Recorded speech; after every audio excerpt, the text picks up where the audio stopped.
This is the world 200 million years ago. No cell phones, electricity, or even other humans. Would you be able to survive in this new world? Could you get yourself a pet dinosaur? Wait, dinosaurs are here? Okay, maybe this won't be so bad. This is What If, and here's what would happen if you were alive 200 million years ago. The world was pretty different during the late Triassic period. One of the most notable differences is this right here. This is Pangaea, a supercontinent containing different parts of today's world. There's Australia down south, North America in the northwest, and Eurasia in the east, all interconnected.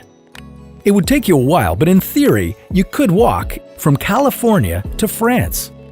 You won't see the Hollywood Walk of Fame or see the Eiffel Tower, as they don't exist yet. What would you see? The first thing you'd notice as you're traveling across Pangaea are all the dinosaurs running about. You won't have to worry about dinosaurs such as the Duolong that weigh only 11 kilograms. They won't pose much of a threat.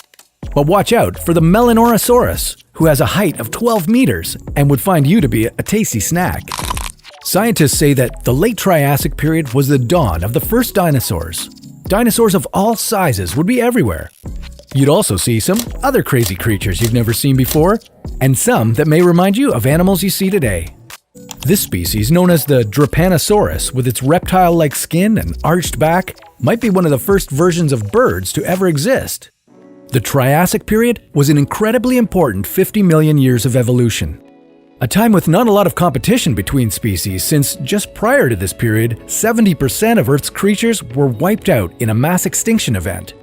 Many of the animals at the time were able to thrive and grow without having to be constantly wary of other predators. The further you travel inland into Pangaea, you'll notice the massive weather changes. The outer edges of the supercontinent may be full of lush forests and green grass, but the further you go in, that begins to change. Scientists suspect that much of Pangaea was a dry, desert wasteland. That's because the land mass was so large that the interior wouldn't have received the cooling effects of the ocean. Speaking of which, the ocean, known as Panthalassa, surrounded all of Pangaea and covered 70% of Earth's surface. This ocean was extremely deadly. It could easily produce super hurricanes and monsoons, and due to its massive size, they could gain enough momentum to hit Pangaea with potentially fatal weather. Pangaea was just beginning to separate 200 million years ago. If you were able to stick around a few million more years for the Jurassic period, that's when you'd truly see dinosaurs thrive. The T-Rex, Brachiosaurus, Stegosaurus. What would happen if they were still alive today? Well, that sounds like a question for another What If.